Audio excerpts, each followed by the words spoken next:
Primeros en escucharte. Radionacional.com.uy. Descarga nuestra app en tu tienda de aplicaciones. Somos la 30 Radio Nacional. Buscamos, preguntamos, estudiamos, investigamos y publicamos para saber en dónde estamos. Idea y producción de Organización Libertas. www.libertas.uy. Conduce Rubén Muyano. Seguimos por CX30, Radio Nacional 1130M, bueno, www.radionacional.com.uy. Estamos en Facebook, en donde estamos, por X, @ en donde estamos, Instagram, en donde estamos, Uru, y mirá nuestro canal YouTube. Ahí tenés un material importantísimo, generado ya hace 4 años y medio, y lo seguimos generando día a día, a través del trabajo de edición, de compilación también, es decir, hay muchas carpetas que va desarrollando, bueno, nuestra colega Mariana Peralta, en la labor digital, digamos, de la producción de este programa, que es un programa de Libertas, la primer fundación liberal de nuestro país. Al decir liberal, decimos que somos también democráticos. Al decir que somos democráticos, también debemos decir que somos republicanos. Y al decir todo eso, estamos implicando como liberales al Estado de Derecho, para que quede claro en aquellos que recibieron muy malas noticias respecto a que el liberalismo es algo así como una filosofía o un sistema de ideas prácticamente enemigo del Estado. No. Enemigos del Estado son los comunistas. Si el socialismo comunista lo que pretende en su propósito final, desde la teoría marxista, es eliminar el Estado. Primero, eliminar el Estado que ellos llaman burgués representativo. Por eso se burlan de nuestro poder legislativo como un poder generador de Estado de Derecho. Así lo determina la Constitución, dándole límites a sus competencias legislativas, pero con los marxistas en el poder durante 15 años y con los almanuenses de los marxistas en el poder, culpa histórica, institucional de los partidos fundacionales que hoy nos gobiernan y siguen demostrando que son culpables en esa debilidad de reformar el Estado profundamente, como sí lo está haciendo Javier Milei, a quien los comunistas le llaman el peligro de la ultraderecha. Lo mismo pasa con Daniel Noboa en Ecuador y todas estas declaraciones espantosas de los comunistas, como el caso de Orsi y de Mujica. Muchos dirán, no, pero no te confundas, Muyano, ellos no son comunistas, son tupamaros, son... Ah, una gran diferencia, ¿eh? Ah, es una diferencia. Ah. Son socialistas, colectivistas, estatistas, son ladrones, son corruptos, son, bueno, el gobierno de Mujica es el que nos introdujo la cantidad de barbarie institucional complementada con Tabaré Vázquez ya en el año 2017, ya hablamos con el doctor Menéndez sobre ese tema, que es la barbarie legislativa, es decir, son golpes de estados realmente, pero con la complicidad de los legisladores de lo que hoy es el gobierno. Y por eso tampoco tocaron nada de eso. La ley de género, por ejemplo, la Fiscalía General de la Nación, por ejemplo, inconstitucional, el Código del Proceso Penal, que está en connivencia con la Fiscalía General de la Nación, todo ello año 2017. En el 2017, es muy fresquito, muy reciente. Y ahora, por si fuera poco, en este gobierno, al que le establecen un gran marketing de la transformación educativa, en verdad de transformación tiene, pero no buena, porque introduce por una disposición administrativa estatutaria la dirección, la presidencia de la ANEP, bajo la presidencia del doctor Robert Silva, los contenidos de la perspectiva de género como contenidos oficiales, exclusivos y excluyentes en la formación de ciudadanía desde las etapas preescolares, atravesando todas las etapas escolares, liceales, ni que hablar, la Universidad de la República que ya está tomada por el marxismo en todas sus corrientes de opinión, en todas las carreras universitarias. Mientras eso continúe, que ahí está la madre del borrego, como diría Federico Jiménez. Esa es la madre del borrego, es así. Si vos no cambiás esa usina generadora de una mentalidad ciudadana que responde a la ideología imperante, que es el marxismo, el neomarxismo, el marxismo cultural, y la mar en coche, porque el coche se hundió, y el Estado uruguayo ya se hundió, bueno, no podemos pretender cambios sustanciales o sustantivos en nuestras calidades de vida de acuerdo a los cambios sustantivos que el Estado tiene que operar en ese poder que muchos doctrinos llaman el poder objetivo, estructural, institucional. Si a vos te legislan con mala calidad, te están gobernando con mala calidad. Y acá solamente hablamos de gestión. La gestión no sirve para nada si lo que se ha creado por ley es de mala calidad. Está con nosotros el doctor Raúl Menéndez, que nos está escuchando con mucha atención, entre sonrisa, sornástica, entre de pronto cierto seño de, digamos, de severidad. Creo que lo estoy haciendo pasear por un montón de aspectos jurídicos y el doctor sabe muy bien de lo que hablo, porque él está muy por dentro de esa aberración que es la ideología de género legislada, y legislada como una ley de orden público. ¿Por qué de orden público? Porque está en relación con todos nosotros, porque afecta todo un bien público, que es nada más y nada menos que nuestros derechos y nuestras libertades, a través de una legislación que plantea nuevos delitos vinculados a la condición del género. Y tiene una particularidad. Dice ese código, de cuyo nombre no me acuerdo, ahora lo va a decir el doctor Menéndez, creo que es en la disposición del artículo número 3, que si hay dudas en una denuncia penal por motivos de género, si hay dudas, el fiscal, no el juez, bueno, le atribuye lo que se llama, en perspectiva de género, la presunción de veracidad de la declaración de la víctima mujer. Eso está pasando con Yamandu Orsi y ahora se acordaron de sacar eso. No, no hay que sacar eso de la presunta veracidad o de la veracidad preferente, de la preferencia de la veracidad de la declaración de la mujer, rompiendo el principio básico del que les hablaba hoy, que es la igualdad ante la ley. Y el principio de igualdad ante la ley se traduce en materia penal, en materia judicial penal, en el principio de inocencia, hasta que se demuestre lo contrario, con todas las garantías judiciales que nos tiene que brindar un proceso judicial dentro del Poder Judicial con un juez que es eminentemente técnico, imparcial y que se debe a toda la carga probatoria que deberá también sustanciar en sus motivos de la sentencia. Por lo tanto, ahí hay una garantía enorme porque se atraviesan todas las etapas de un proceso judicial penal con todas las posibilidades que tienen todas las partes, precisamente de presentar la mayor cantidad de prueba posible para convencer al juez respecto a quién tiene razón en ese contradictorio, en ese diferendo judicial ante nuestro Estado, desde el Poder Judicial, siempre concibiéndose que todos son libres. Por eso es inocente el presunto reo hasta que se demuestre lo contrario, y eso lo tiene que hacer un juez, no un fiscal, no un trámite administrativo bajo un secreto de carpeta fiscal y bajo la especialidad fiscal que le da plenos poderes e inexpugnabilidad. Sí, son inexpugnables respecto a lo que decidan, respecto a la acusación, respecto a lo que interrogan, lo que investigan, lo que quieren investigar y respecto a la protección de los testigos, obviando, limitando un derecho constitucional judicial, que es el derecho que tiene todo acusado o denunciado, de saber quién es la contraparte que lo acusa, los motivos por los cuales lo acusan y a su vez el aporte probatorio.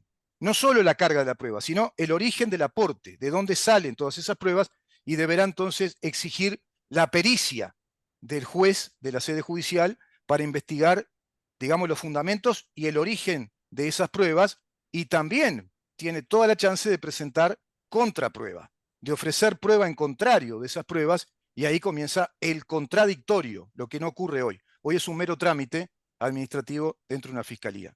Está teniendo algunos problemas el doctor Menéndez para conectar, a ver si ahora podemos dar con él. Pero todo esto viene a cuento también de lo que dijo la comunista Melgar respecto a que no se avanzó mucho en esto de la memoria y verdad. Fíjense cómo tienen al Estado tomado ya las huestes comunistas, legislándose todo esto en esos 15 años de Frente Amplio, pero te repito, con la anuencia, con la complicidad de los integrantes de los partidos fundacionales, también por supuesto del Partido Independiente. Saquemos acá de esa responsabilidad Cabildo Abierto porque no existía en aquel entonces e inclusive sus legisladores tampoco estaban en condición de legisladores en aquel periodo histórico del Uruguay. Qué tremendo, ¿no? Porque bajo este gobierno, que muchos le llaman, nosotros comenzamos llamándolo así y luego varios acuñaron esa terminología, coalición republicana, bueno, de republicana le va quedando poco y sí de simulacro republicano democrático. Ayer escuché otro disparate, hablando de disparates, tengo acá una newsletter espectacular para compartir con ustedes. Escuché otro disparate respecto al precandidato Álvaro Delgado. Llegó a manifestar que él se sentía muy mal y le entristecía ver cómo el Frente Amplio desconoce los logros económicos de este gobierno. En ese sentido tiene razón. En ese sentido yo comparto lo que dice Álvaro Delgado, porque al Frente Amplio nunca le convence nada, porque no le conviene convencerse de que algo está bueno fuera de sus gobiernos o de su doctrina. Entonces lo que hacen es una oposición cerrada, que ya más que oposición es un antagonismo, es un ataque, es un estado de guerra que han planteado a este gobierno. Y por muy pocos argumentos, es decir, ni siquiera estamos peleando por las perlas de la abuela, ni siquiera estamos peleando por la recuperación del Estado de Derecho y que realmente esta guerra valga la pena, sino que por bagatelas le están peleando agresivamente a un gobierno que es un gobierno de centroizquierda, adherido al plan global de la Agenda 2030, con toda esta legislación inconstitucional. Inclusive te digo más, atentatoria contra el Estado de Derecho, de ahí que hablemos de un golpe de Estado técnico al Estado de Derecho. Esto me lo avala, ayer me lo dio en un audio, avala esta teoría el doctor Eduardo Luz, avala esta teoría el catedrático de Derecho Constitucional también el doctor Rubén Flores de Aquevicius, avala esta teoría también el doctor Raúl Menéndez, avalan muchísimos egregios doctrinos juristas de este país que van incorporándose al programa y vamos a desarrollar en su momento, no dentro de mucho, foros especiales con juristas del Uruguay, con juristas, inclusive con legisladores que son juristas, respecto a estos temas.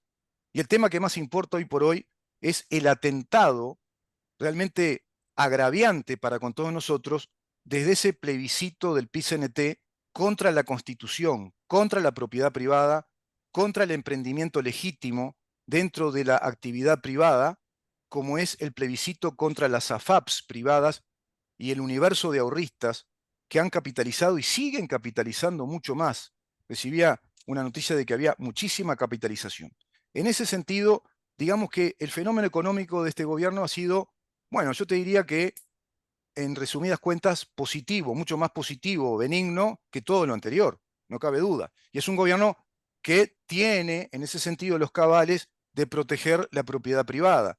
Y tiene también en sus cabales ordenar el Estado económicamente, macroeconómicamente, con relativa, digamos, seriedad económica para mí. Hay aspectos que son cuestionables.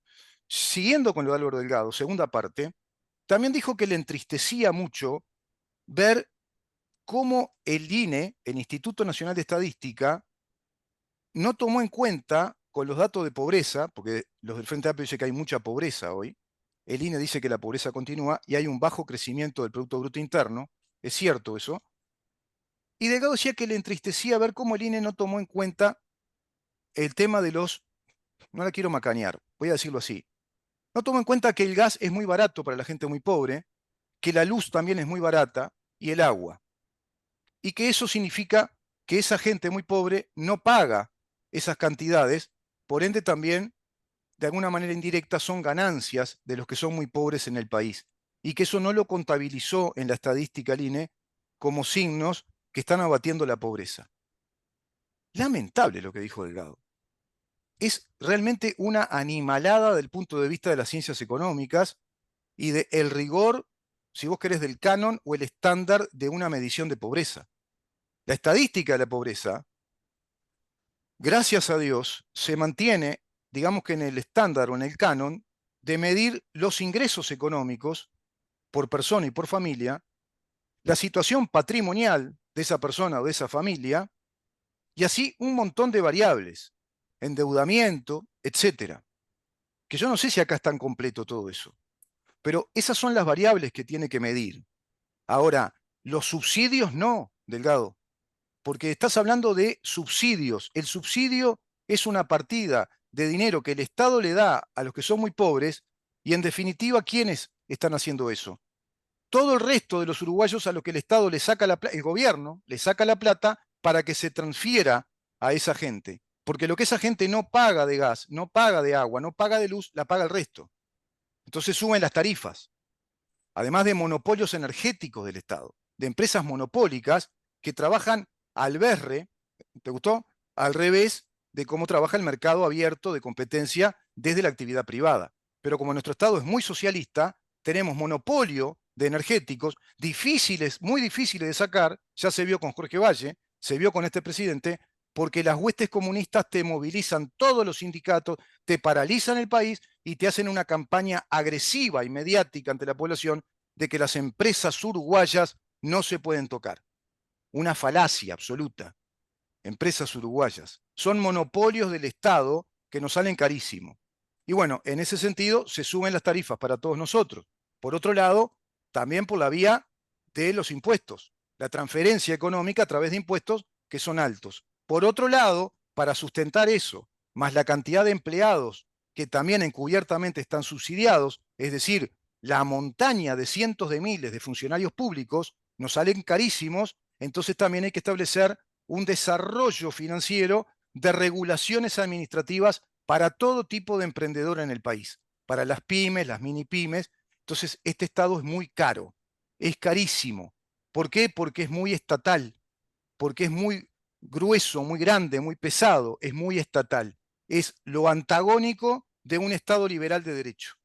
Es totalmente lo contrario de un Estado de derecho que funcione dándonos las garantías y digamos que todas las calidades de los servicios públicos y de las funciones que el Estado tiene que tener según está consignado en la Constitución de la República, que es de estirpe republicana, democrática, representativa, liberal, con un aditamento, digamos, con un matiz de democracia directa, pero no logra calificar para mí como una democracia híbrida, sino que es una democracia representativa, con cierto dispositivo de democracia directa, pero es liberal. Te está diciendo que nos reconoce el goce del derecho a la vida, al honor, la libertad, la seguridad, el trabajo y la propiedad. Artículo 32. La propiedad es un derecho inviolable. La propiedad es un derecho inviolable. Artículo 36. Toda actividad empresarial o industrial, comercial, profesional y también el derecho al cultivo propio son legítimos y si son legítimos están protegidos por la ley, dice la Constitución, porque provienen de la actividad de la propiedad privada. La propiedad privada, ¿a qué induce? ¿A qué te lleva? O a ser un profesional, o un empresario, o un industrial, o brindarle servicios a una empresa como técnico, como profesional, en todo el ámbito legítimo de los emprendimientos privados. Eso es lo que van a violar, si llegan a hacerlo, con el plebiscito del PICNT. Eso es lo que van a violar si llegan a hacerlo con el plebiscito de Cabildo Abierto. Es tremendo, ¿eh? Pero en Uruguay todavía no tenemos la potencia mediática para estas cosas, instalarlas fuertemente. Vamos a instalar en este programa un foro con especialistas para analizar todos estos pormenores, estos aspectos que son estrictamente técnicos. Esto sí es científico, Melgar, esto sí es científico.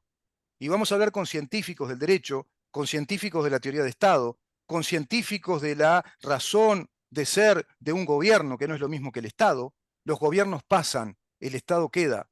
Entonces, si no cuidamos las políticas de Estado que atraviesan a todos, que nos atraviesen a todos por igual, respetando los principios jurídicos, los principios de derecho que nos hagan como un Estado de derecho realmente, como un todo orgánico, que siempre tenga que el propósito de qué?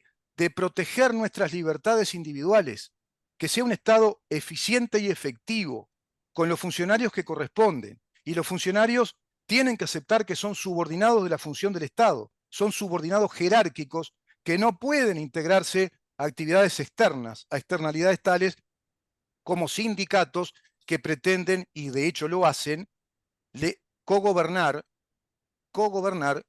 con los itinerantes gobiernos que van pasando a través de nuestro Estado, desconociendo con total irresponsabilidad la construcción verdadera de nuestro Estado de Derecho, como lo dice, como lo manda la Constitución de la República. Y así estamos, bueno, en un territorio minado de ilegalidades y de inconstitucionalidades. Yo creo que cuando digo golpe de Estado técnico, tendría que entrar a ahondar en esos aspectos cada vez más. Lo hacemos, lo vamos explicando, pero tendríamos que hacer un programa que se llame ¿Por qué hay un golpe de Estado técnico en el Estado de Derecho uruguayo?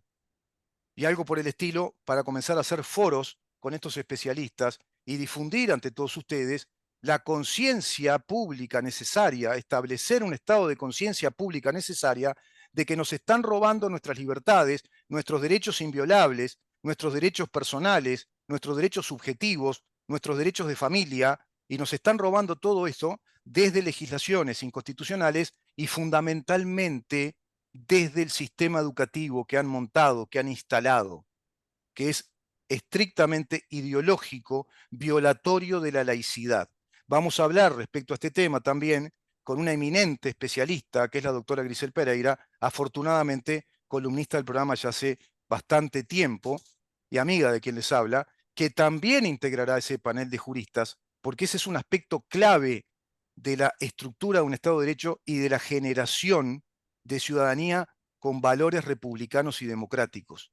Si no educás para convivir en una sociedad integrada, en una sociedad unificada en estos valores que son imprescindibles y supremos y que son totalmente legítimos porque son constitucionales, no podemos aspirar a ser un país integrado, unido. Hoy vivimos en un país fracturado, dividido y en estado de guerra.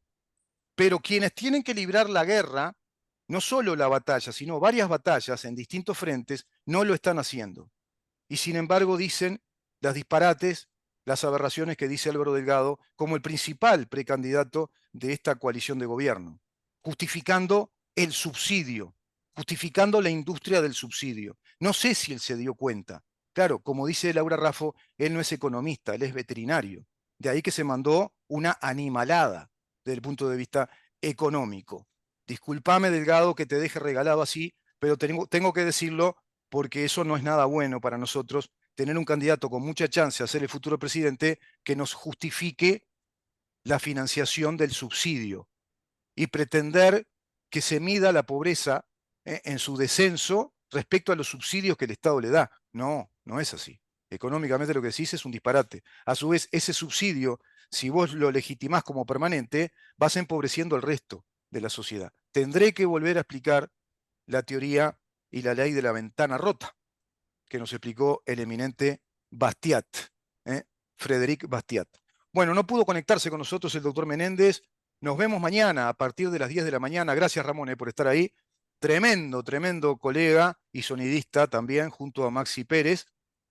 Hasta mañana entonces, a partir de las 10 para seguir preguntando en dónde estamos. Chau.